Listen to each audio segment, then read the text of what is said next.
Hi guys. Uh, Let us start with this reading. It's a very small one. We'll complete it fadafat today itself. Uh,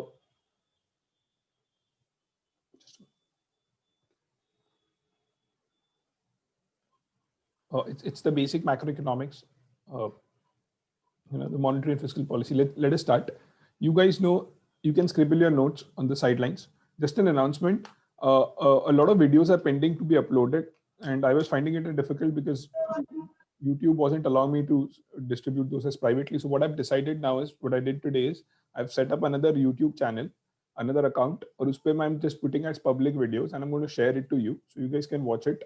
Only problem is that there are a lot of videos accumulated and I haven't saved them on the topic wise. So वो थोड़ा करने में time लगेगा. यार आप लोग मुझे बता देना, मैं भी कर लूँगा, आप लोग भी कर लेना. So I'll change the topic wise schedule. So within 3-4 days, all the videos will be uploaded. I tried Vimeo, but Vimeo में problem ये है कि they have an upload limit of 500 MB in a free account, and paid doesn't make sense because it's very expensive. And so YouTube is the best. So I'll make another this one, and I'll just upload all the videos so you guys can watch it. So it will be done in should be done in ideally 3 to 4 days at least. Chalo, let us start with money and inflation here. So you know what is monetary policy? Monetary policy comes under the ambit of the central bank. It relates to your, as the name suggests, monetary, money, the amount of money supply, and everything that got to do with money supply and banking. Fiscal is with the government. कितना tax लेके कितना खर्चा करते हैं, कितना कुछ करते हैं, वो सब. फिस्कल में दो हो जाता है. अगर उनका टैक्स रेवेन्यू ज्यादा है उनके खर्चे से, तो फिस्कल सरप्लस हो गया. और अगर खर्चा ज्यादा कर रहे हैं अपनी टैक्सिंग इनकम से या दूसरी इनकम से, तो फिर फिस्कल डेफिसिट हो गया. नॉर्मली हिंदुस्तान में तो हमेशा डेफिसिट ही होता है. मॉनेटरी पॉलिसी में दो हो जाता है. अगर मनी सप्लाई बढ़ा रहे हैं, राइट, और क्रेडिट बढ़ाने की कोशिश कर रहे हैं, तो उसको हम easy monetary policy, expansionary monetary policy बोलते हैं. और अगर कम कर रहे हैं तो कॉन्ट्रडिक्टरी या रेस्ट्रिक्टिव बोलते हैं. ये दोनों बहुत इंपॉर्टेंट है बिकॉज ये दो लीवर्स है पॉलिसी मेकर्स के पास. ये जो तरीके हैं, टूल्स है, जिससे वो इकोनॉमी को इन्फ्लुएंस कर पाते हैं, राइट. इकोनॉमिक ग्रोथ और इकोनॉमी में ब्रॉड इन्फ्लुएंस कर पाते हैं. Before that let us look at what is money. Money is the most beautiful thing. Money is one of the most beautiful thing in an economic sense. Why? Because it enabled man to do a lot of things which today we take for granted, but it wasn't before. Money wasn't there. Money के primary functions तीन है. Medium of exchange, means of payment, right? Before it is accepted as a payment of goods and services. So आपने कोई goods and services बनाई, कोई चीज बनाई जो वैल्यू की है, आप सामने वाले को दे रहे हो, तो वो सामने वाला आपको किस तरीके से पे करे. Money serves as a means of payment, as a unit of account. आपने लाइफ में कितनी मेहनत करी, उसका हिसाब किताब पैसे से लगा सकते हो. कितनी वैल्यू ऐड करी सोसाइटी में, right. Not exactly correct, but that's mota, that's the way it is. Then also provides a store of value, right? For you can store whatever you worked for and use it later. So for example, you worked hard and earned money and saved it so that you can use it later. So it becomes a store of value. It becomes a unit of account, right? Then you've got narrow money. Narrow money matlab basically total available money in the economy actually doesn't mean that utna paisa available hai. For example, India mein currency is around 16 to 17 lakh crore, somewhere in that range, between 15 to 20 lakh crore, and the total GDP is 150 lakh crore, something of that sort. And now the GDP is the income of all the people in this country, right? All the people, because that's the expenditure that has been done. So obviously that's an income for someone. Fair enough. So we know households and businesses combined, that's the income, right? सबको उतना पैसा मिला, but actually में उतना पैसा था नहीं. ये डिफरेंस कहाँ पे आया? समझो आपके पास 15 रुपए थे, राइट. 15 रुपए के नोट थे, राइट, और जीडीपी आपकी 150 रुपए है, that is 150. So what happened is that money was circulating. So for example, I had money, I gave it to, let's say, Hiren, right? And Hiren again, that became income for Hiren. Hiren ने bank में रख दिया, then bank gave it to someone else, then it went to someone else. So सबने अपने खाते में लिख दिया. So that 10,000 rupees that I gave to Hiren was income for Hiren. Hiren gave it to, let's say, Kanishk. Kanishk के 10,000 income हो गया. And basically the money was circulating. So it became income for everyone, but the actual amount of notes were less. So that actual amount of notes and currency in circulation is called as narrow money. And broad money includes this along with any amount available in liquid assets. So broad money मतलब वो जो circulation से पैसा बन रहा है, वो भी जो कैलकुलेशन में आ रहा है वो भी इंक्लूड किया गया है मोटा मोटा, just to explain you, right. So basically it includes narrow money plus any amount available in liquid assets. Liquid assets matlab your bank accounts, anything which can be for liquidated fast, right? Not your land and all of that. Fair enough. So now I hope you get the definition and the difference between narrow money and broad money, right? Now, how do you measure these narrow and broad money? Differs from central bank to central bank. They have all their ways of calculating M1, M2, M3, M4. We need not even get into all of this. The reason is that it varies from bank to bank, and CFA is a generic course. So they normally don't ask, but they might ask, but they normally don't ask because it becomes a country specific stuff. Still, they have a bias towards US. They might ask, right? So you need to know a very basic thing about what M1, M2 is this. M1 basically would be your circulation in currency. M1 is your basic unit of currency, then M2, then M3. These are more broader ways of calculating. So M1 would be basically your currency circulation plus overnight deposit, basically cash. Fair enough. Now, when I go to a more broader context, the second one is M2, which also includes deposit with an agreed maturity up to 2 years and deposits redeemable at a notice of up to 3 months. And then M3 will include even broader debt and money market instrument. This is the way European central bank calculates. India has a different process. US has a different process. But just understand the difference between narrow and broad money. That is important. Okay. Explain the money creation process. I've told you that we've got, fair enough. We've got, what do you call, the fractional reserve system that I've explained to you. But in the early stages, what happened was today we take it for granted that every country issues its currency and all, and that becomes a standard way of transacting. But how it started was that a bank would have people would go and deposit gold, and so basically money is nothing but a promissory note. If you think what money is nothing but a promissory note. If you would have seen the currency note, वहाँ पे लिखा है I will pay the bearer this, if it's a 500 rupee note I will pay the bearer 500 blah blah blah value and all of it, और RBI का governor उस पे sign करता है. मतलब क्या है? ये एक प्रॉमिसरी नोट है, ये एक प्रॉमिसरी नोट है जो रिजर्व बैंक ने इशू किया है और आरबीआई गवर्नर सिग्नेचर कर रहा है, राइट. जो रिजर्व वो क्या बोलता है कि कोई भी बंदा ये लेके जाएगा ना आरबीआई के पास, तो आरबीआई उसको 500 रुपए का वर्थ का कोई चीज देगा. एक्चुअल में देगा नहीं, बट ओरिजिनली दिया करते थे when we had something called as gold standard. So how it started was उन्होंने सोना रख दिया. अब क्या होता था कि भाई हर बंदा सोना लेके एक दूसरे को देगा ना, वो बहुत फालतूगिरी होता था. I mean that's not specific. So what happened was they said सोना हम रखेंगे, हम उस सोने के एवज में आपको नोट लिख के देंगे, तो अगर आपको चाहिए तो आप आके वो देके सोना ले सकते हो हमसे, right? That was the original standard idea, right? What was called as the gold standard, right? So फिर वो promissory note became as good as gold, worth of gold, right? People had faith, and now today we had something called as the fiat currency, wherein what the government says is I am standing there, I'll give you the worth. People have faith in the government and they exchange that, saying कि हाँ 500 रुपए का है तो 500 रुपए का ही है ये नोट, इस नोट की कीमत है, बिकॉज भारत सरकार या reserve bank of India, Bharat सरकार भी नहीं, रिजर्व बैंक ऑफ इंडिया इसको गारंटी कर रही है. अगर किसी को इंडिया की गवर्नमेंट और इंडिया के कंट्री में ऐसा फेथ उठ गया तो लोगों को रुपए में से भी फेथ उठ जाएगा. You can ask people of Venezuela, Zimbabwe, etc., जहाँ पे currency has just gone to dogs. Fair enough. Just understand a money. What is a currency note? It's basically nothing but a promissory note. If you see it properly, if you have it in your wallet right now, you can just open and see. It's basically nothing but a promissory note. In this case, it's issued by RBI. मैं भी आपको एक promissory note लिख के दे सकता हूँ, right? मैं दे दूंगा एक promissory note, एक नोट और कोई बंदा दे देगा आपको, राइट, और लिखेगा आई पेयर टू बेरर. ठीक है, मैंने जिसको दिया वो मेरा दोस्त था, उसने ले लिया बोल के हाँ अभिषेक देगा यार अगर बोल रहा है तो. बट जब वो किसी और के पास जाएगा, वो अपने नीचे ग्रोसरी स्टोर में जाएगा और उसको बोले एक काम करना, मेरे को 500 रुपए का सामान दे, ये ले तू ये रख ले, ये मेरे दोस्त ने लिख के दिया, ये दो तेको देगा, तू टेंशन मत ले. वो मेरे को दो कान के नीचे मेरे दोस्त को बजाएगा, बोलेगा यू ब्लडी गेट लॉस्ट, क्या पागल समझा क्या मेरे को, राइट. बट एक्चुअली में क्या हो रहा है, यहाँ पे आरबीआई दोस्त है और आरबीआई सबको नोट छाप के दे रहा है, और लोग उसको जाते हैं और ग्रोसर को बोलते हैं देख मेरे दोस्त आरबीआई ने दिया है, रख ले 500 रुपए का नोट, वो आरबीआई तेरे को देगा वैल्यू. लोग बिलीव करते हैं उस चीज को. समवन माइट से सर ये बहुत बड़ा स्कैम है, बट लोग उसको बिलीव करते हैं. So RBI is issuing this promissory notes after promissory notes to people, and people believe, and this promissory notes is just getting circulated. वो किसी भी वक्त कभी भी रिडीम नहीं होने वाला है, वो कभी भी रिडीम नहीं होने वाला है. आरबीआई अपने हिसाब से क्वांटम ऑफ प्रॉमिसरी नोट बढ़ाता है, क्वांटम ऑफ प्रॉमिसरी नोट घटाता है. I hope you get the meaning of what money is. And I can promise you many of you economics जो जो कॉमर्स के बैकग्राउंड के या जिन्होंने इकोनॉमिक्स पढ़ा उनको आज तक पता नहीं होगा कि एक्चुअल में करेंसी नोट होता क्या है. I can so very much promise, that's my experience. So basically the best example is it's a promissory note. RBI आपका दोस्त है, आपको लिख के देता है, और प्रॉब्लम ये कि वो सबका दोस्त है और सब उस पर विश्वास करते हैं, राइट. बट जिस दिन विश्वास करना बंद कर दिया उस दिन गेम है, राइट. सो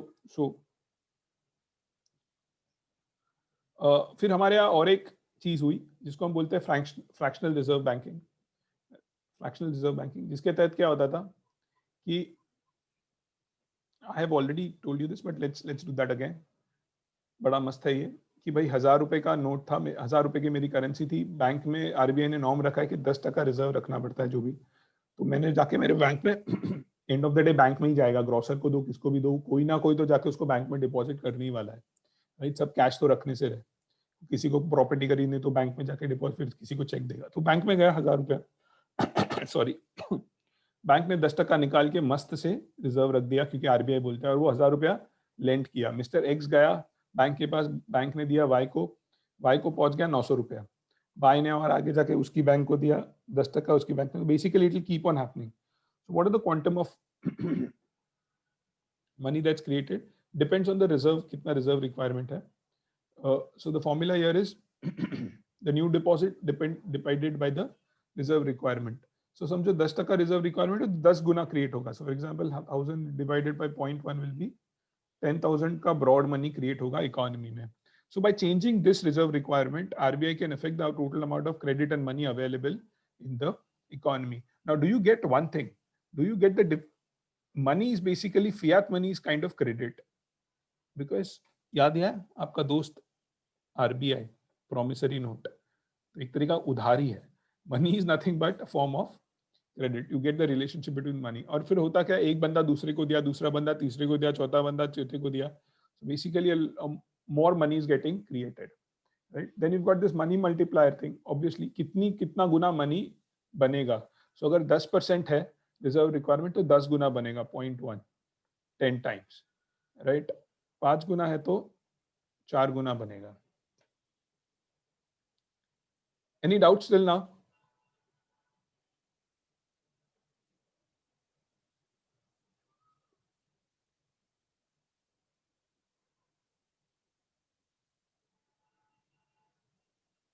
Shubham पूछ रहा है, is it some kind of BR? Shubham, don't go into Harshad Mehta right now.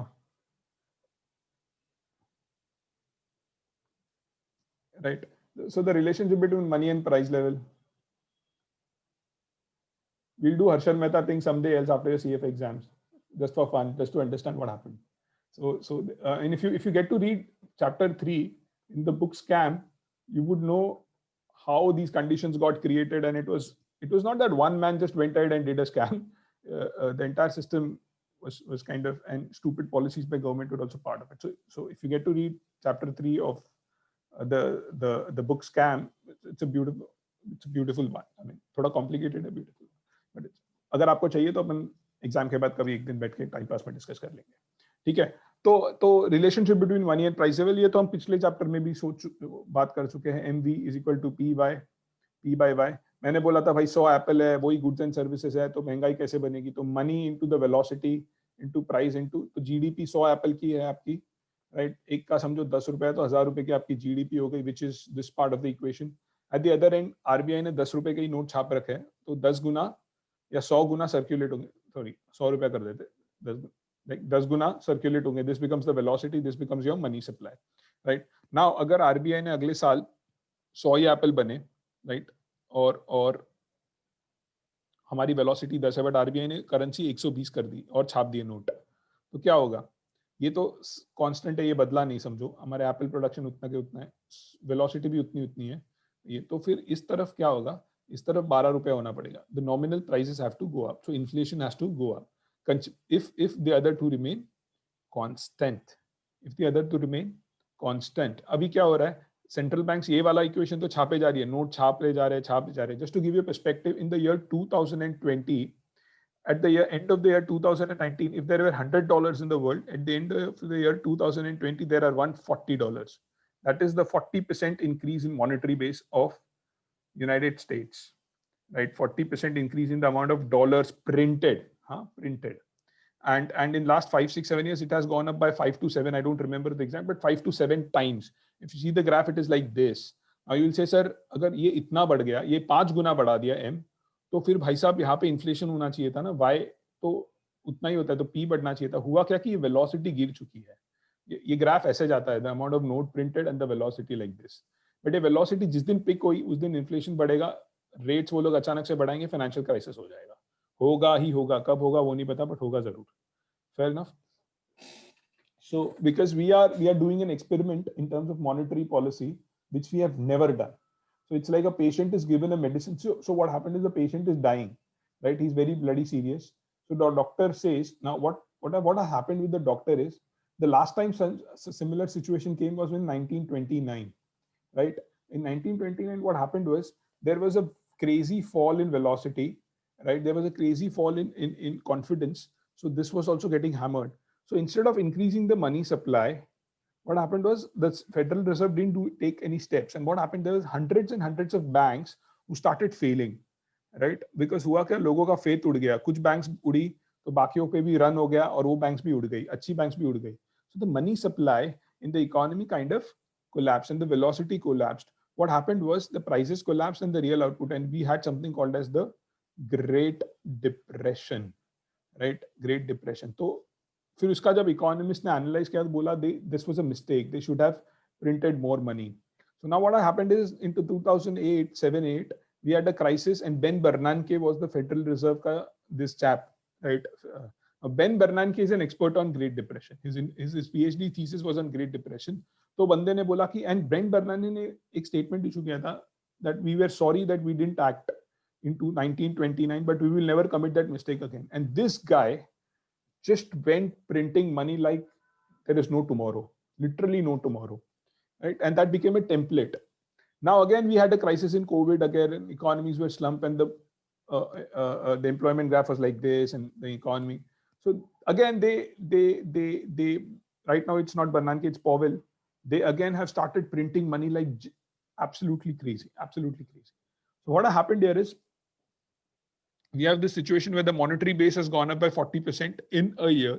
There is no inflation yet, but we don't know, someday it should ideally come, right? Because velocity right now has collapsed. I hope you get this equation and the relationship between money and velocity, right? Now, the belief that real variables, that is real GDP and velocity, now these are real variables because they are very difficult to change, are not affected by monetary variables, that is money supply and prices, is called as money neutrality. Ideally normally क्या होता है, ये और ये central bank के concern में नहीं आता है, और नॉर्मली ये बुरी तरह से शॉर्ट टर्म में इफेक्ट नहीं होता है, चेंजेस नहीं होता है, वॉलेटाइल नहीं होता है. ये और ये सेंट्रल बैंक इसके साथ खेल सकती है, इसलिए इन दोनों को चेंज नहीं किया जा सकता. That is called as money neutrality. Let's go ahead.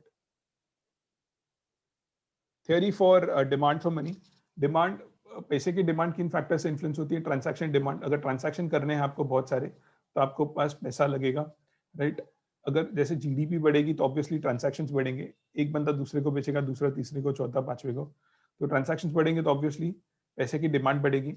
Precautionary demand, right. आपके पास अनफोर्सिन फ्यूचर डिमांड नीड्स हो सकती है, तो थोड़ा सा पैसा आप घर में रखते हो रिजर्व के लिए, राइट. सॉरी, अगर लार्ज फर्म्स है, कोई बहुत बड़ी फर्म्स है, तो वो भी कुछ रिजर्व्स रखती है, तो ओवरऑल इकोनॉमी में कुछ पैसा एज प्रिकॉशन के लिए अलग से रखा जाता है, that is called as precautionary. Again ये भी बढ़ेगा as the GDP grows up. फिर स्पेक्युलेटिव डिमांड. आप कुछ सोचोगे कि भाई इन्वेस्ट करूंगा तो ये मिलेगा, आगे इंटरेस्ट रेट्स बढ़ने वाले हैं, तो अभी आप कैश में रहोगे, फिर उसको इन्वेस्ट करोगे, यार अभी बहुत अच्छा इंटरेस्ट मिल रहा है, या अभी बहुत अच्छा स्टॉक में रिटर्न मिल रहा है, तो आप अभी उसमें इन्वेस्ट कर दोगे, और फिर तो आपका कैश पोजीशंस कम हो जाएगा. सो बेसिकली स्पेक्युलेटिव डिमांड भी होती है, राइट. ये सब अपॉर्चुनिटी के ऊपर है. आप सोचते हो अभी अपॉर्चुनिटी है, बाद में अपॉर्चुनिटी है. अगर रिस्क परसीव किया जाता है हायर, तो पब्लिक पैसा रखेगी रादर देन इन्वेस्ट करेगी. अगर उनको लग रहा है कि अभी मार्केट या बैंक्स में पैसा डालना रिस्कियर है, तो वो अपने पास कैश रखेगी, राइट. तो so again speculative demand, precautionary demand and transaction demand. these two clearly tell us one thing, that as the GDP goes up, the amount of money supply also needs to go up, which RBI normally does. And speculative demand again is a function of what people think is the risk return of holding cash.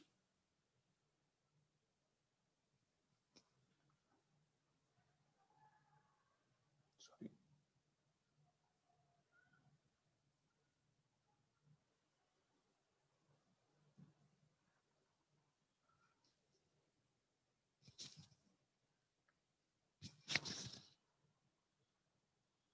देखिए, money supply ज्यादा move नहीं करती short run में, right? सामने money की demand होती है, और इन दोनों के इक्विलिब्रियम से आपका नॉमिनल इंटरेस्ट रेट डिसाइड करता है क्वांटिटी ऑफ मनी, यहाँ पर ऑलरेडी दी गई है.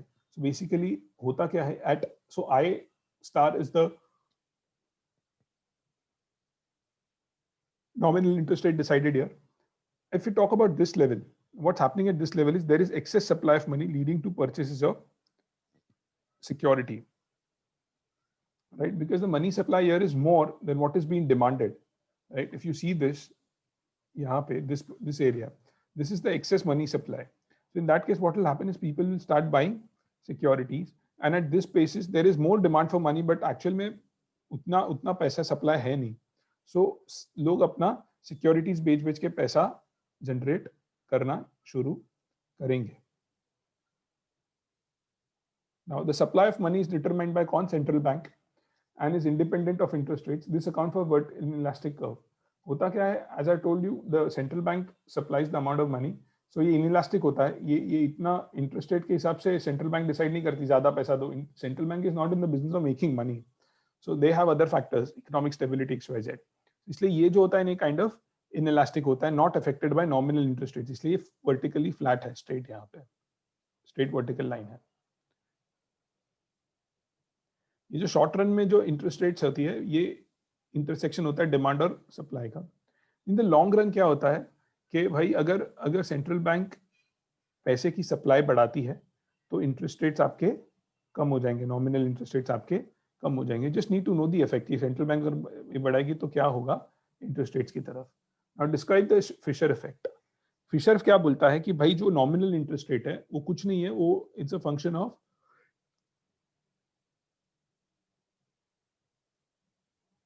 is nothing but simply a sum of real interest rates and expected inflation. So अगर expected real, समझो रियल रेट है सेविंग्स पे, anyone expects a real rate of let's say 5% plus 3% का inflation है, तो अगर किसी को उधार देगा तो बोलेगा भाई मुझे 8% तो दे, right? So basically this becomes your nominal one.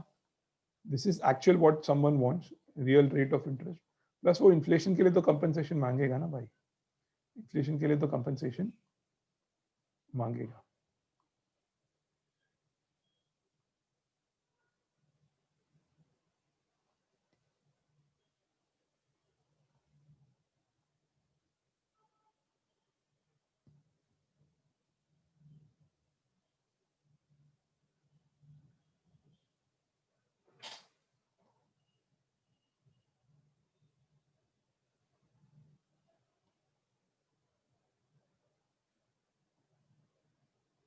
तीसरा है आपका रिस्क प्रीमियम.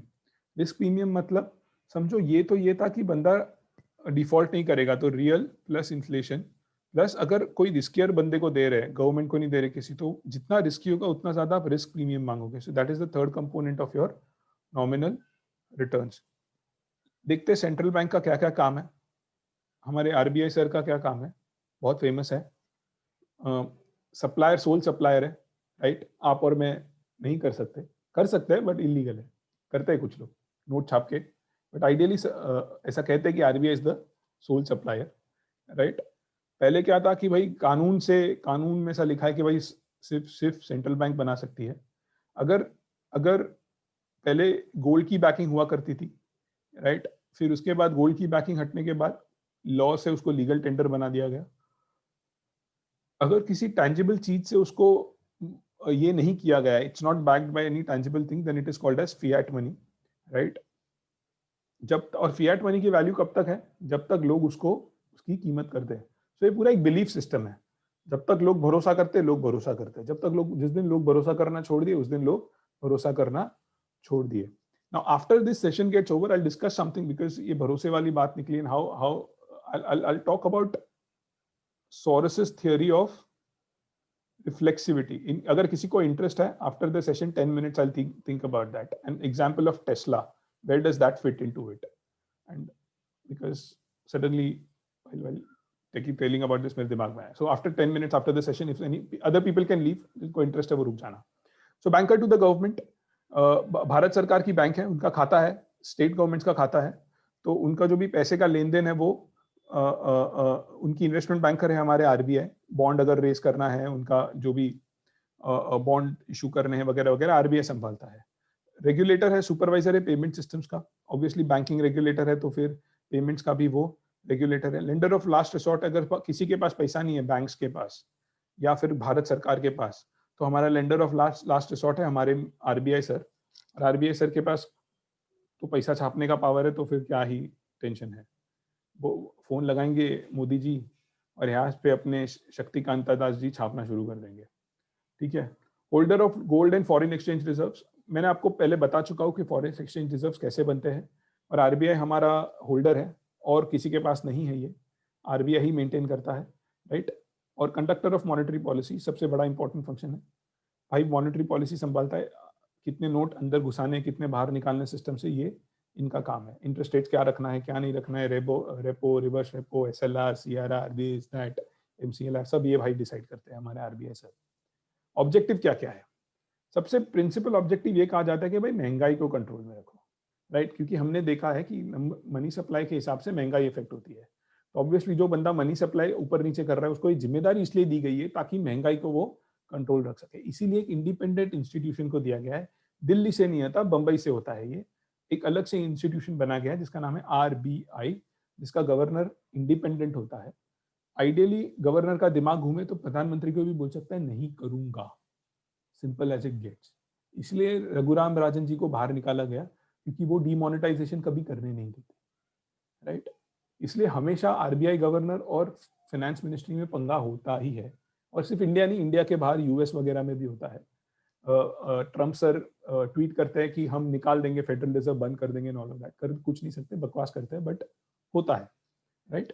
उसका रीजन ये होता है कि भाई पॉलिटिशियन को चाहिए कि तू नोट छाप, तू नोट मेरे को भी दे, मैं भी खर्चा करता हूँ, तू नोट छाट, ताकि शॉर्ट टर्म में इकोनॉमी अच्छी रहे और भाई साहब मेरे को इलेक्शन में जीतने मिले. आरबीआई लॉन्ग टर्म व्यू लेता है कि भाई आज तो नोट छाप लेंगे, कल उठ के महंगाई होगी, economic stability, financial stability affect होगी. इसलिए हमेशा ये पंगा रहता है, right. So high inflation is not conducive to stable economic environment, क्योंकि हाई इन्फ्लेशन से बहुत इश्यूज होते हैं. मेन्यू कॉस्ट होता है, जैसे बिजनेसेस को मेन्यू कॉस्ट, एक्चुअली एक एग्जांपल है कि भाई होटल को रह के अपना मेन्यू नया छापना पड़ता है. बेसिकली इसका आइडिया है कि बिजनेसेस को कॉन्स्टेंटली अपनी प्राइसेस चेंज करनी पड़ती है, जिसकी वजह से उनकी स्टेबिलिटी अफेक्ट होती है, उनकी प्रॉफिटेबिलिटी अफेक्ट होती है. शू लेदर कॉस्ट, कि भाई इंडिविजुअल को बैंक में जाना पड़ता है रह के, ताकि वो अपनी होल्डिंग घटा सके कैश की, राइट. सो अगर लोगों का भरोसा, और सबसे बड़ा प्रॉब्लम हाई इन्फ्लेशन का है कि अगर लॉन्ग रन में बहुत ज्यादा इन्फ्लेशन रहा तो लोगों का करेंसी से भरोसा उठ जाएगा, which is not at all good. तो और इसके साथ साथ उनको कुछ और जिम्मेदारियां भी दी गई है रिजर्व बैंक सर को. उनको बोला गया है कि आपको एक्सचेंज रेट स्टेबल रखना है, आपको फुल एम्प्लॉयमेंट करना है. फुल एम्प्लॉयमेंट अगर आपको याद होगा मतलब पोटेंशियल जीडीपी, अगर उससे कम हुआ तो आप मॉनेटरी पॉलिसी से स्टिमुलस लाओ, इजी मॉनेटरी पॉलिसी करो और उसको खींच के टुवर्ड्स पोटेंशियल लाओ. अगर ओवर हीटिंग हो रहा है, अगर आपके पोटेंशियल से ज्यादा प्रोड्यूस कर रहे हो शॉर्ट रन में, तो इन्फ्लेशन होने की, तो वापस आप उसको कम करने की कोशिश करो. तो फुल एम्प्लॉयमेंट एक अनदर बड़ी जिम्मेदारी जो इनको दी गई है, right. Sustainable positive economic growth लाना है, ये भी उनको जिम्मेदारी दी गई है. और लॉन्ग टर्म इंटरेस्ट रेट्स को आप मैनेज करके मॉडरेट रखो, राइट. अगेन इसमें अभी हिंदुस्तान में कुछ टाइम पहले मॉनेटरी पॉलिसी टारगेटिंग वगैरह किया गया था, जिसमें बोला गया था कि आरबीआई का एक ही फंक्शन है, इन्फ्लेशन को कंट्रोल करो लीगली. बट आज आरबीआई बोल रहा है कि मेरा ये फंक्शन नहीं, मैं तो इकोनॉमी की ग्रोथ के ऊपर भी ध्यान दूंगा. टाइम की बात है, सिचुएशन की बात है और पॉलिटिक्स की बात है, right. I will not go into all of this. फिर होती है pegging of currency, right. Pegging of currency मतलब आरबीआई बोल देता है कि भाई साहब रुपया अभी 60 रुपया रहेगा तो 60 रुपया ही रहेगा, ना उसके ऊपर जाएगा ना नीचे जाएगा, आई एम द बॉस. अब वो 60 रुपया लाएगा कैसे, वो क्या करेगा, वो बैठा रहेगा जहाँ पे करेंसी ट्रेडिंग होती है, वहां बाहर बैठा रहेगा बैग में डॉलर लेके, और एक बैग में रुपया लेके, रुपया तो वो प्रिंटिंग प्रेस से जब भी फोन करता है छप के आ जाता है, राइट।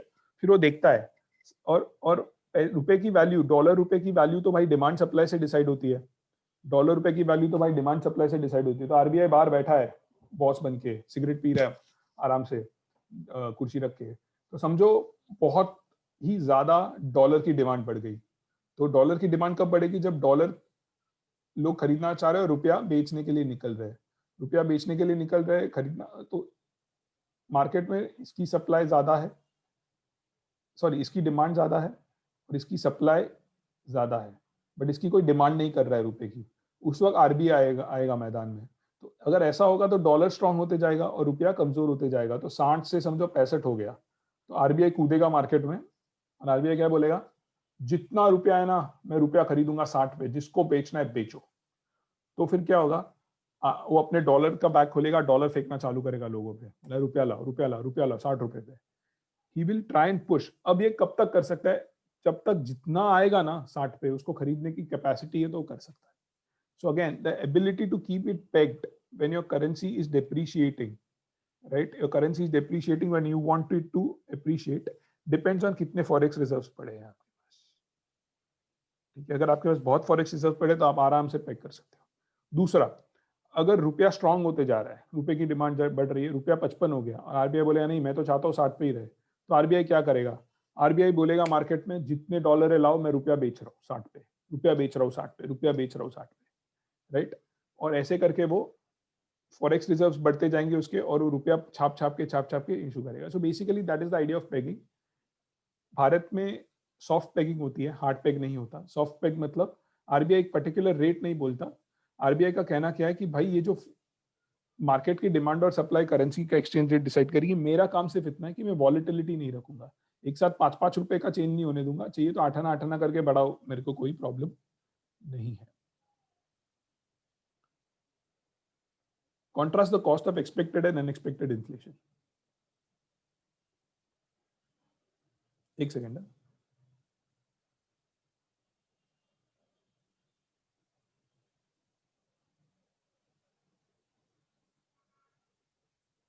आ गया एक सेकेंड।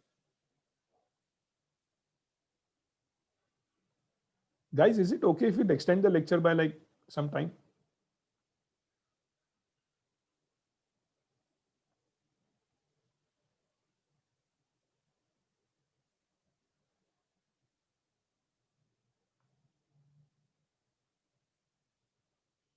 ठीक है, एक 5 मिनट का break, I'll just back in 5 minutes, we'll extend this session, just give me 5 minutes.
Let us start.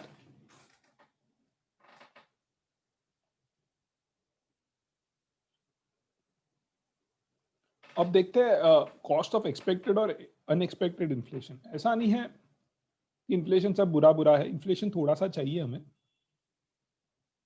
But उसमें क्या होता है कि दो तरह का इन्फ्लेशन होता है, एक जो लोगों को एक्सपेक्टेड है और एक जो अनएक्सपेक्टेड है, और दोनों के अलग अलग रिपरकशंस होते हैं, राइट?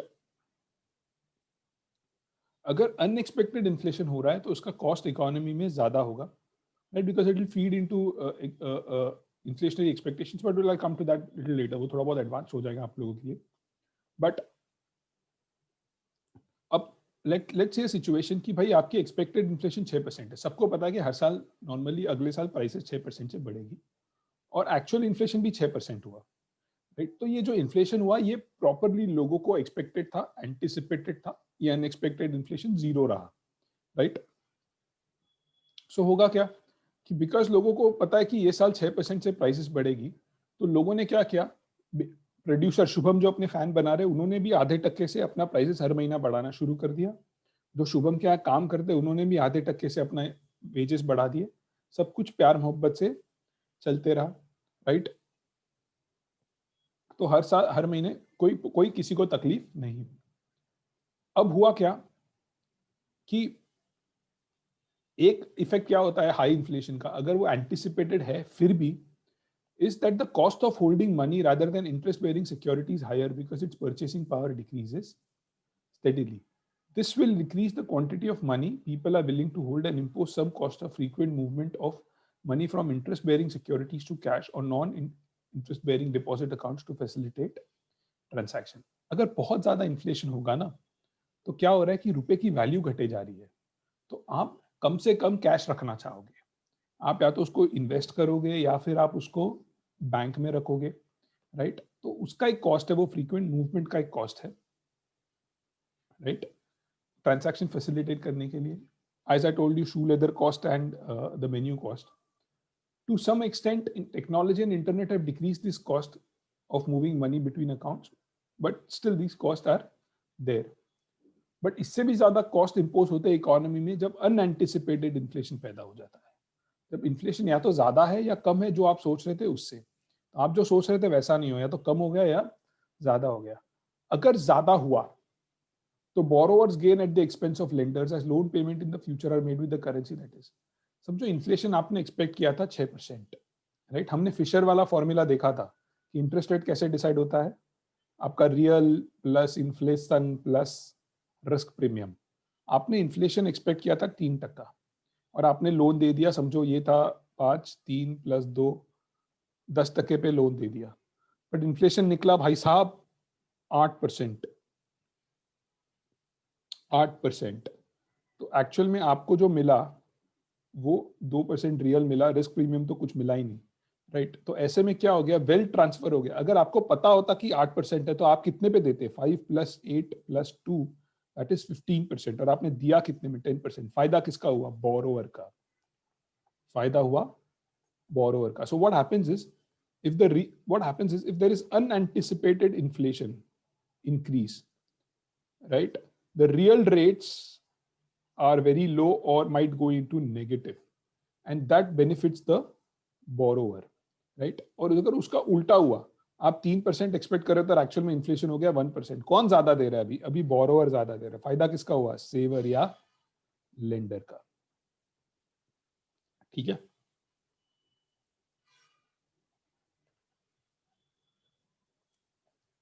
अब a second cost of unexpected inflation is that information about supply and demand from changes in prices become less reliable. Suppose that an expected inflation is 5% and the manufacturer sees that prices of this product has increased by 10%.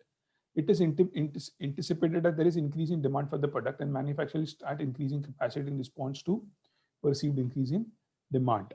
Now, if the general price inflation is 10% rather than the expected 5%, the price increase does not result in an increase from an increase in demand. This does not the price increase was not because of increase in demand. उसके बाद क्या, the expansion of production will result in excess inventory and capacity, and the firm will decrease production, laying off workers, reducing, eliminating expenditure, or increase capacity for some time. अब होता क्या है कि भाई, अगर मैं आपको सरल भाषा में बताऊं तो हमारे शुभम भैया तो फैन ही बनाते हैं, हमारे सबसे अच्छे एग्जाम्पल वही है। तो शुभम भैया को पता है, शुभम भैया ने इकोनॉमिक्स बड़े अच्छे से पढ़ लिया था, ये वाला चैप्टर उन्होंने ऑप्शन में छोड़ दिया था, यही प्रॉब्लम हो गई।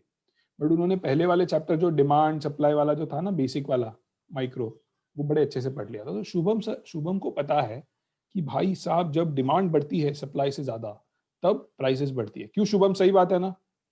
जब डिमांड ज्यादा होती है सप्लाई से, तभी तो प्राइसेस बढ़ती है, राइट? तो शुभम ने देखा कि भाई हर साल नॉर्मली 5% से बढ़ती है, हर साल नॉर्मली 5% से बढ़ती है। इस बारी भाई साहब प्राइसेस बढ़ गए 10%, उसकी उनके फैंस के।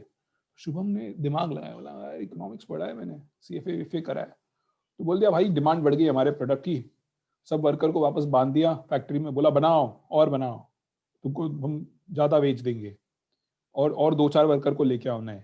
और भाई साहब ने प्रोडक्शन बढ़ा दिया, ये सोच के कि भाई मेरे प्रोडक्ट की डिमांड बढ़ गई है। एक्चुअल में डिमांड की वजह से भाव नहीं बढ़ा, इन्फ्लेशन की वजह से भाव बढ़ा है। अब हो क्या गया, बना दिया, एक्सेस इन्वेंट्री पैदा हो गई, ठीक है। शुभम ने नई फैक्ट्री भी लगा दी बाजू में, एक्साइटमेंट में, ठीक है। अब फिर कुछ 2 महीने 3 महीने बाद शुभम को पता चला, हे भगवान, डिमांड तो बढ़ी नहीं थी, ये तो इन्फ्लेशन की वजह से बढ़ा था, और ये एक्सेस इन्वेंट्री भी पड़ी है, कैपेसिटी भी आइडल पड़ी है। तो शुभम क्या करेगा, वर्कर्स को फायर करना चालू करेगा, क्योंकि बोलेगा अभी तो इन्वेंट्री बेचूं कि और क्यों बनाऊं, प्रोडक्शन कम कर देगा, इसकी वजह से स्लो डाउन आ जाएगा। अभी शुभम जैसे हजारों लोग हैं, राइट, लाखों लोग हैं, पूरा हमारा बिजनेस वर्ल्ड है, उसने भी यही सिचुएशन में काम किया। इस वजह से क्या होगा, अगर ऐसा होगा तो जो साइकिल्स होती है ना नॉर्मल, वो और बड़ी हो जाएगी, वो और ज्यादा बढ़ जाएगी। वाई? बिकॉज ऑब्वियसली साइकिल और ज्यादा बढ़ेगी, मैग्नीट्यूड और फ्रीक्वेंसी उसकी बढ़ जाएगी। मतलब ये एक्चुअल में कॉस्ट इंपोज हो रहा है इकोनॉमी पे। अब आ जाते हैं मॉनेटरी पॉलिसी पे। क्या टूल्स है हमारे पास टू इम्प्लीमेंट मॉनेटरी पॉलिसी? हमने तो बोल दिया भाई RBI policy, monetary policy control करता है, बट किस तरीके से, उसके पास क्या औजार है? सबसे पहले है भाई हमारा पॉलिसी रेट, जिसको हम हिंदुस्तान में रेपो बोलते हैं, राइट, रीपर्चेज एग्रीमेंट। बेसिक फंडा क्या है, आरबीआई तो कोई डायरेक्ट लेंडिंग करता नहीं, बट आरबीआई करता है बैंक्स को लेंडिंग, राइट। आरबीआई देता है बैंक्स को लोन, एक सेकेंड, आरबीआई देता है बैंक्स को लोन। तो आरबीआई क्या करता है, बैंक्स का जो कॉस्ट है, तो बैंक भी अपना पैसा आरबीआई के पास रखती है, एक्सेस पैसा, अगर शॉर्ट टर्म में पैसे की जरूरत होती है तो आरबीआई से लेती है। ये जो कारोबार चलता है, इसको रिवर्स रेपो और रिवर्स रेपो बोलते हैं। रेपो मतलब रीपर्चेस एग्रीमेंट, रिवर्स में मतलब रिवर्स रीपर्चेस एग्रीमेंट। बैंक क्या करती है, बैंक के पास जो बॉन्ड्स पड़े रहते हैं गवर्नमेंट के, वो आरबीआई के पास जाके रख देती है और बोलती है कि भाई साहब आप मुझे पैसा दो। और उसमें ऑलरेडी डिसाइडेड होता है कि अगर एक दिन के बाद आओगे तो ये वापस बॉन्ड खरीदने के लिए आपको मेरे से 100, समझो आपने 100 लिया, 100 प्लस समथिंग समथिंग कुछ देना पड़ेगा। ये रेट आरबीआई डिसाइड करता है कितना देना पड़ेगा, ये बन गया आपका रेपो रेट। इस पे बैंक्स बोरो करती है।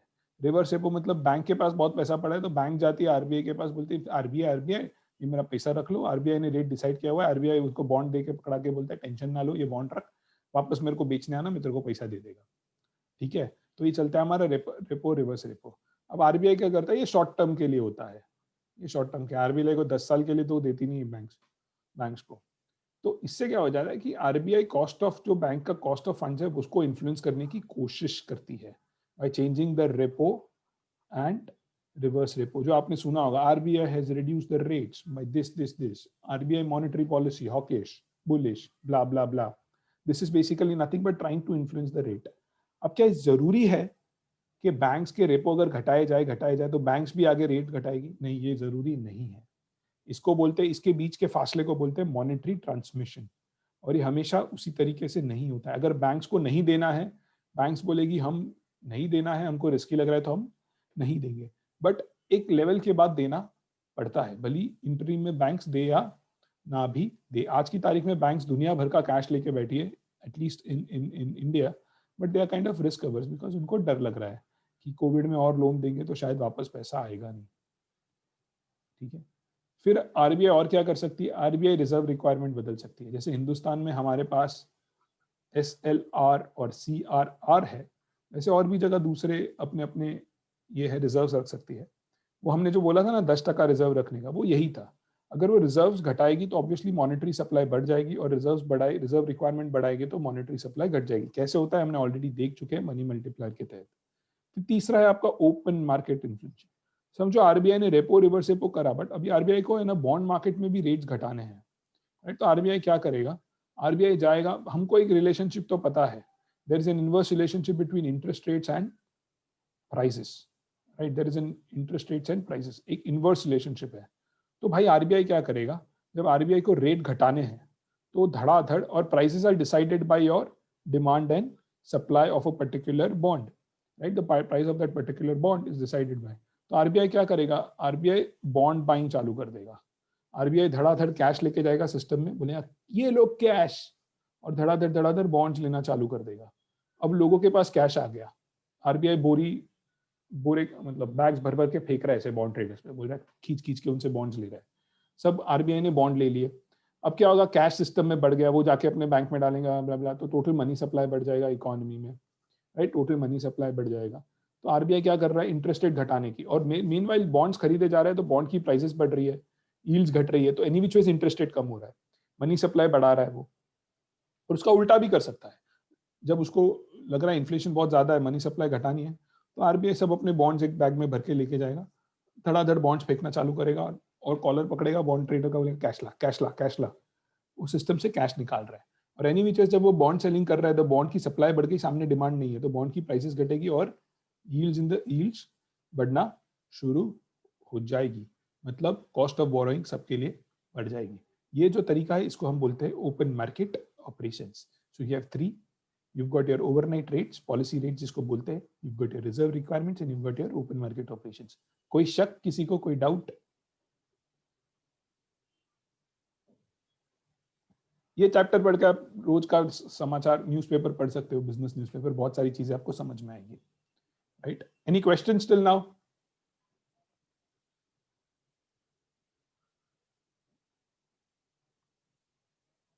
चलो आगे बढ़ते हैं। मैंने आपको बोला था कि आरबीआई क्या करता है? RBI repo rate reverse repo घटाएगा, बट जरूरी है क्या बैंक्स आगे वही पास ऑन करेंगे? समझो आरबीआई ने 5% से रेट घटा दिया, नहीं 5%, repo is right now at 20-year low, right? कुछ 4-4.5, पता नहीं, मुझे एग्जैक्ट नंबर याद नहीं है, बट 4% है आई गेस, राइट? आरबीआई ने समझो 8% से रेपो को 4% कर दिया, समझो। तो बैंक्स क्या जिस रेट चाह रही थी वो 4% कम करेगी? जरूरी नहीं है, जरूरी नहीं है। ये जो इफेक्ट होता है इसका इस पे एंड यूजर पे, बीच में बैंक्स किस रेट पे, इसको हम बोलते हैं monetary transmission mechanism. Monetary transmission mechanism, change in monetary policy किस तरीके से प्राइस लेवल और इन्फ्लेशन को अफेक्ट करती है। सो इससे क्या होता है? बैंक जब रेट घटाएगी तो आगे इन्फ्लेशन पे फर्क पड़ेगा, प्राइस लेवल पे फर्क पड़ेगा, वगैरह वगैरह। सो ये एंड पूरा जब होता है इस पे, इसका असर यहाँ तक कितना आता है वो डिपेंड कर उस मैकेनिज्म को बोलते हैं monetary transmission mechanism. Should I ask you a very simple question?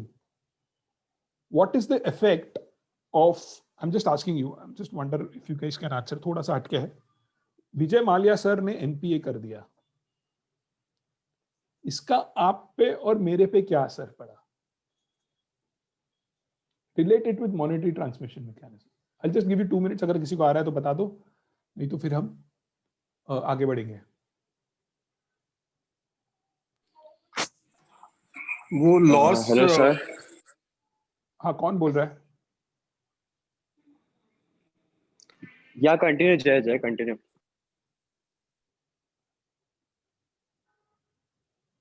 अरे बोलो।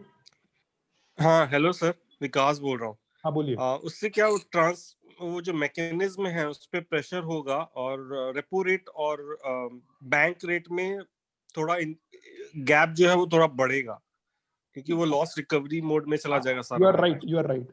एसबीआई का पैसा खा के भाग गया, ठीक है?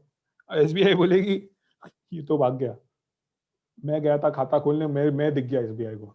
एसबीआई ने बोला अब तेरे से पैसा लूंगा। मैंने बोला मेरा क्या गलती? तो जितने बाकी के कस्टमर थे उन सबको बोल दिया अब तुम लोगों से पैसा लूंगा मैं। बाकियों ने बोला भाई मेरी क्या गलती? एसबीआई बोले तेरी गलती मेरी गलती उससे पता नहीं, मेरा लॉस हो गया, अभी कोई तो कहीं से तो मैं अपनी बैलेंस शीट रिपेयर करूंगा, जो बच गए ना सबसे मैं ज्यादा रेट लूंगा। तो हुआ क्या कि आरबीआई ने तो 4% से घटा दिया रेपो, बट एसबीआई बोलते हैं 1 रुपया नहीं घटाऊंगा मैं इधर, और ये 4% मैं तुम लोग से लूंगा क्योंकि मुझे अपनी बैलेंस शीट को रिपेयर करना है, मुझे अभी एक्स्ट्रा प्रॉफिट्स कमाने हैं, ताकि ये जो होल जो विजय माल्या ने किया है उसको भरेगा कौन? उसको भरेंगे भाई एसबीआई के लाखों कस्टमर्स जो ईमानदारी से पैसा टाइम पे देते हैं। इसी तरह हमारे प्रिय नीरव मोदी साहब उड़ा के ले गए पीएनबी के पैसे, और पीएनबी अपने सब दूसरे customer. So basically what happens is these NPAs they increase the cost of funds for the rest of the economy. और जब ज्यादा एनपीए हो जाता है तो मॉनेटरी पॉलिसी ट्रांसमिशन उस तरीके से काम नहीं करता, बिकॉज हो क्या जाता है कि आरबीआई को सुनने के लिए रेडी नहीं। शक्तिकांता दास चिल्ला रहे हैं एसबीआई को, अरे ऐसा ना कर एसबीआई, रेट कम कर, रेट कम कर। एसबीआई ने कान में पर्दे डाल दिए, बोला वॉइस कुछ नहीं सुनूंगा जब तक मेरा ये जो लॉस होल बना है ये होल पूरा नहीं हो जाता, मैं नहीं घटाऊंगा रेट उतने में। प्रपोर्शनेटली रेट, ठीक है सर शक्तिकांता दास सर, आपने बोला 4% तो मैं 2% कर देता हूँ, कोई प्रॉब्लम मुझे नहीं है, बट इससे ज्यादा नीचे मैं घटाऊंगा नहीं। क्यों सर? मेरा बहुत लॉस हुआ है, मुझे वो रिकवर करना है। So the idea again is, Vijay Mallya sir आपके पैसे लेके भाग गए। अगर आपने लोन लिया है, home loan, car loan, what और आप उस पर 2% 1% ज्यादा दे रहे हो, आपको समझेगा नहीं, बट वो आप सब्सिडाइज कर रहे हो विजय माल्या की फॉरेन ट्रिप्स, उसके बेटे की फॉरेन ट्रिप्स, और जो भी XYZ चीजें नीरव मोदी के टाइप्स के लोग कर रहे हैं उसको। So the idea again is, this is your monetary policy transmission. RBI जो कर रहा है उसका एक्चुअल में असर इन्फ्लेशन प्राइस लेवल पे क्या होगा, और बीच में हमारा लेंडिंग रेट भी आ जाता है बैंक्स की तरफ से, उसको हम बोलते हैं मॉनेटरी पॉलिसी ट्रांसमिशन। तो वो जो भी करता है उसका एंड यूज कहाँ आता है, उसको हम बोलते हैं मॉनेटरी पॉलिसी ट्रांसमिशन। बोलो सर जय। सर अगर सपोज से विजय माल्या तो बोल रहा है उसको पैसा रिटर्न करने को तैयार है, तो सेम केस हाइपोथेटिकली उसने पैसे सारे लौटा दिए, तो जो बेनिफिट कस्टमर्स को मिलना चाहिए था उसका क्या होएगा? Like will there be any correction और लाइक वो एक्स्ट्रा आरबीआई वो हमारे एसबीआई सर का डिसीजन है ना। एसबीआई सर को लॉस हुआ था तो एसबीआई सर खुन्नस से मुझे देख रहे हैं, मैं उनका कस्टमर, बोला अभी तू पैसा भरेगा, तू तू तू। अब प्रॉब्लम ये हो गया कि माल्या ने समझ पैसे दे दिए, अजम्पशन करते हैं कि उनका जितना लॉस हुआ था माल्या ने रिटर्न कर दिया, तो थोड़ा सा कूलेट पी सकते हैं एसबीआई सर और बोलेंगे, मैं बोलूंगा सर अभी तो कम कर दो। एसबीआई सर बोलेंगे आ गया पैसा तो ठीक है ले ले, जा खुश रहे, जी ले सिमरन अपनी जिंदगी। Got it? yes, But yes, sir. So actually, but like Vijay Mallya just a poster boy to be honest with you. उस बेचारे ने तो बहुत छोटा सा स्कैम किया है, उससे बड़ा तो एसआर बाकी दुनिया भर के लोगों ने किया। अब तकलीफ यह है कि वो भाई पार्टी शार्टी ज्यादा करता था, लोगों की नजरों में आ गया, ठीक है, फेसबुक वगैरह पे ज्यादा फोटो डालता था, इंस्टाग्राम भी आजकल तो वो फेमस है, तो मर गया, समझ रहे हो। बाकी तो उससे ज्यादा खा गए, कुछ किया नहीं, चुपचाप सुमरी में बैठे निकल गए। नीरव मोदी ने तो कुछ आउट ऑफ लेवल स्कैम कर दिया, वो अलग ही बात है। पॉइंट रिमेन्स कि खाक पी के लोग बैठे हैं बहुत सारे दूसरे भी, हमारे पतंजलि सर भी वही कर रहे हैं। बट तकलीफ ये है कि the moral of the story, अगर पैसा खाना है तो ज्यादा हीरो मत बनो, चुपचाप शांति से काम करो। हाँ, अगर माल्या सर ने पैसा, अगर ये सब स्कैमस्टर्स ने पैसा वापस रिटर्न कर दिया तो कब के आपके होम लोन के रेट घट जाते, ठीक है। ये मॉनेटरी पॉलिसी ट्रांसमिशन थोड़ा मुश्किल से हो रहा है, उसका रीजन है कि बैंक्स की बैलेंस शीट्स की लगी पड़ी है, पीएसयू बैंक्स की, तो भाई वो कहीं ना कहीं से तो पैसा रिकवर करेगी, और पैसा रिकवर करने वाले बचते कौन है? आप और मैं, ठीक है, जो बेचारे कुछ नहीं कर सकते। Got it? Any questions anyone? yes. चलो आगे बढ़ते हैं। ये सब जो मैं आपको बता रहा हूँ ना, सीएफए में तो काम आ जाएगा, इंटरव्यू वगैरह में काम आएगा, क्योंकि आपको किसी ने सवाल पूछ लिए तो आपको पता होना चाहिए असली में कैसे ये सब कुछ होता है, असली में होता क्या, इसका एप्लीकेशन कहाँ है, और शायद ये स्टोरी वोरी सुन के शायद आपको एग्जाम में भी याद रहे कि क्या होता है क्या नहीं होता है। सो बैंक का शॉर्ट टर्म लेंडिंग रेट्स, अब होता क्या है, कैसे मॉनेटरी पॉलिसी ट्रांसमिशन अगर ठीक से चल रहा है तो क्या होगा, अगर बैंक का शॉर्ट टर्म लेंडिंग रेट बढ़ा दिया आरबीआई ने, सॉरी आरबीआई ने तो पॉलिसी रेट बढ़ा दिया, बैंक ने भी अपना लेंडिंग रेट बढ़ा दिया, उससे क्या होगा, जो कंजम्पशन है, डिमांड है, वो अफेक्ट हो जाएगी, बिकॉज होम लोन महंगा हो गया, कार लोन महंगा हो गया, आजकल तो मोबाइल भी लोन पे लेते हैं लोग, वो भी महंगा हो गया, तो कंपनीज भी इन्वेस्ट नहीं करेगी, बिकॉज कॉस्ट ऑफ फंड्स बढ़ गए, प्रोजेक्ट की फिजिबिलिटी, याद है NPV, IRR,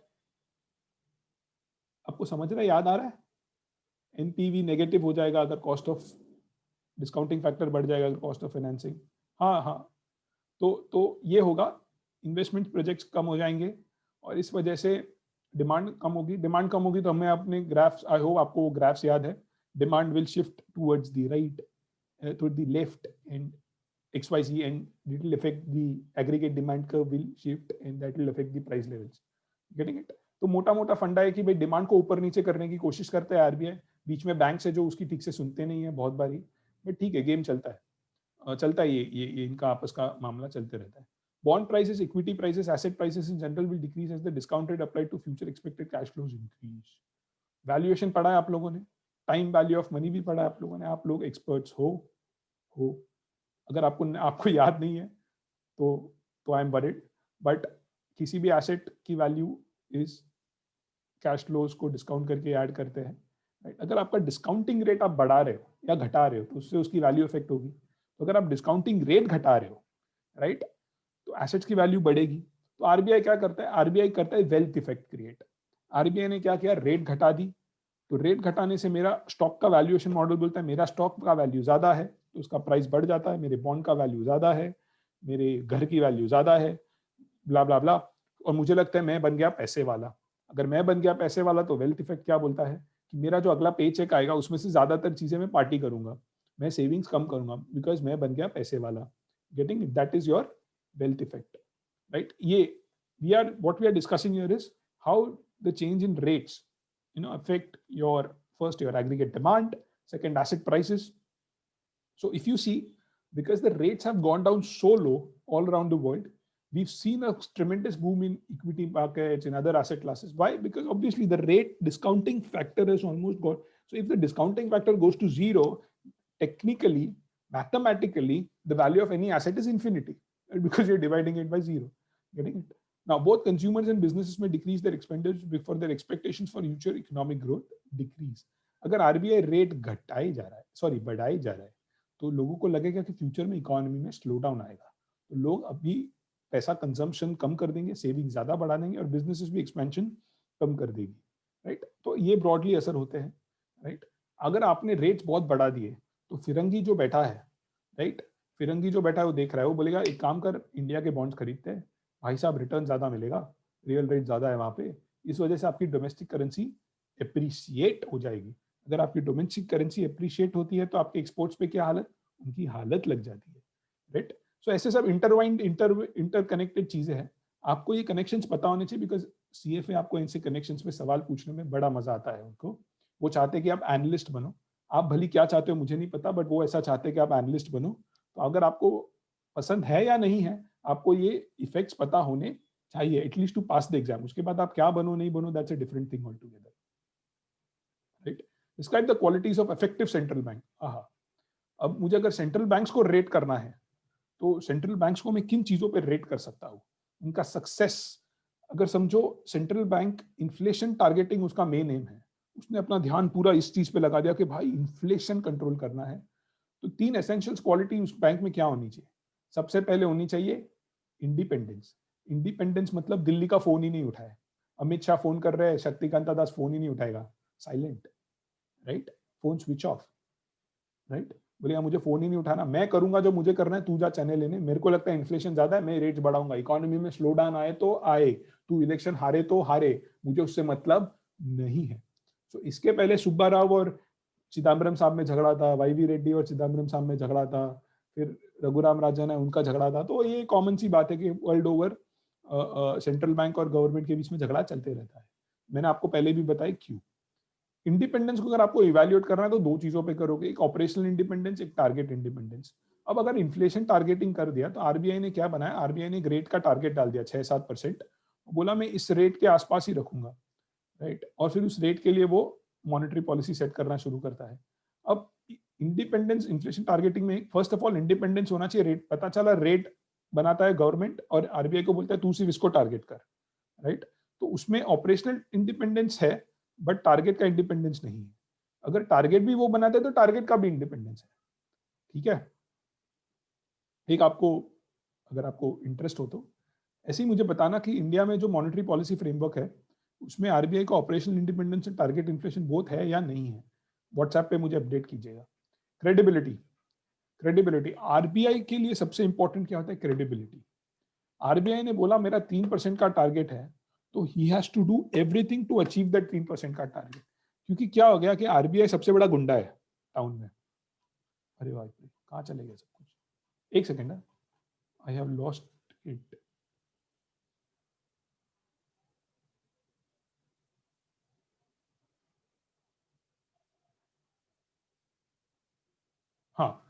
RBI is the don, RBI is the boss. RBI ने बोला तो मतलब बोल दिया, खत्म, सबको सुनना पड़ता है।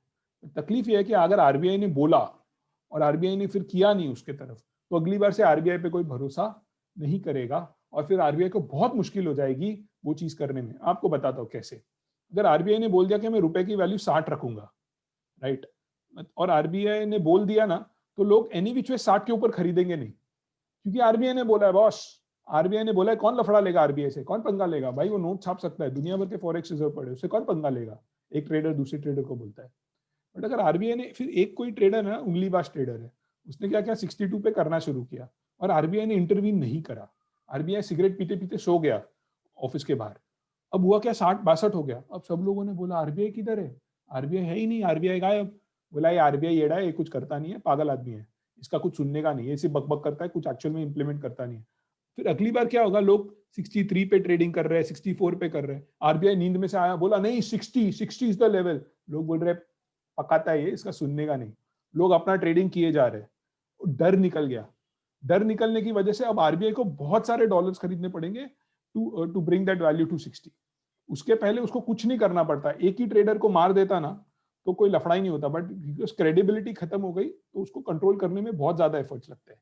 इसलिए भाई साहब क्रेडिबिलिटी बड़ी इंपॉर्टेंट होती है। इसलिए सेंट्रल बैंक की क्रेडिबिलिटी, जो बोला वो करने का, नहीं तो प्रॉब्लम है। फिर ट्रांसपेरेंसी, अरे भाई डेटा ठीक से दिया कर, तू क्या बोल रहा है, राइट। और this has related with credibility.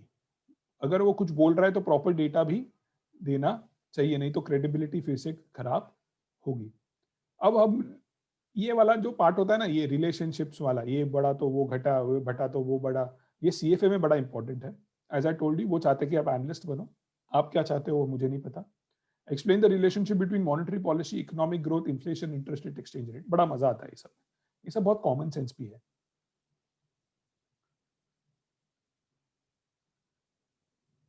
अगर आप एक्सपेंशनरी मॉनेटरी पॉलिसी कर रहे हो तो क्या क्या होगा, राइट। सेंट्रल बैंक सिक्योरिटी खरीदेगा, बैंक के पास पैसा आएगा, रिजर्व्स बढ़ेंगे। इंटरलेंडिंग रेट डिक्रीज हो जाएगा क्योंकि बैंक एक दूसरे को पैसा देने के लिए तैयार है। अदर शॉर्ट टर्म रेट्स भी घट जाएंगे, फिर लॉन्ग टर्म रेट्स भी घट जाएंगे। रियल इंटरेस्ट रेट्स डिक्रीज हो जाएंगे क्योंकि करेंसी डिप्रिशिएट हो जाएगी। Decrease in long term interest rates causes, तो लोग बिजनेस इन्वेस्टमेंट्स करना शुरू कर देंगे, आप में चीजें खरीदना चालू कर देंगे क्योंकि इंटरेस्ट रेट्स घट गए, कार ही ले लो, पहले लेनी थी बट अभी ईएमआई घट गया तो ले लो। डिप्रिसिएशन अगर करेंसी का होगा तो क्या होगा, अब भाई हमारे एक्सपोर्ट्स कॉम्पिटिटिव हो जाएंगे, ठीक है। इस सब चीजों से क्या होगा, एग्रीगेट डिमांड बढ़ेगा। और आपको पता है एग्रीगेट डिमांड बढ़ता है तो क्या होता है, इन्फ्लेशन भी बढ़ता है, एम्प्लॉयमेंट भी बढ़ता है, रियल जीडीपी भी बढ़ती है। The transmission mechanism for decrease in interbank lending rate affects four things simultaneously. अब क्या हो रहा है कि भाई इंटरबैंक लेंडिंग रेट घट गया, एक बैंक दूसरे को कितने में देने को तैयार है, अगर वो घट गया तो मार्केट रेट घट जाएंगे लेंडिंग के। Why, because obviously banks adjust करेगी अपनी rate to their cost of financing. Asset prices बढ़ना चालू कर देंगे बिकॉज लोअर रेट तो डिस्काउंट फैक्टर बढ़ गया, तो भाई टाइम वैल्यू ऑफ मनी का फंडा बोलता है कि बढ़ जाएंगे। इंडिविजुअल को पता चलेगा कि भाई अभी रेट्स घटे तो फ्यूचर में इकोनॉमिक ग्रोथ होगा, तो वो एक्सपेंशन करेंगे, इंडिविजुअल्स अपना कंजम्पशन करेंगे। और अगर आपकी करेंसी डिप्रीशिएट हुई है due to outflow of foreign money, आपकी करेंसी डिप्रीशिएट हो जाएगी बिकॉज फॉरेन का पैसा जिसने बॉन्ड खरीदा था हायर रेट्स के लिए, वो बेच बाच के निकल जाएगा, right. So this is what it is.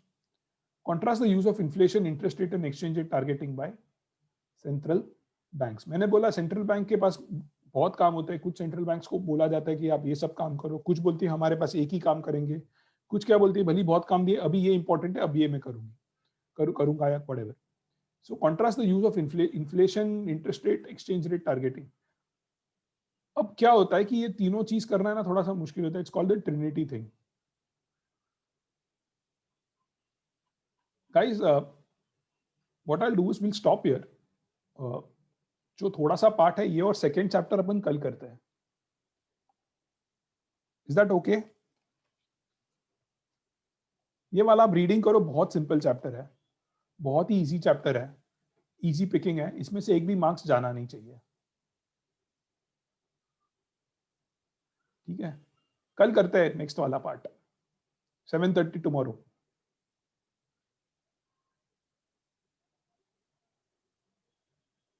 चलो, take care guys, good night.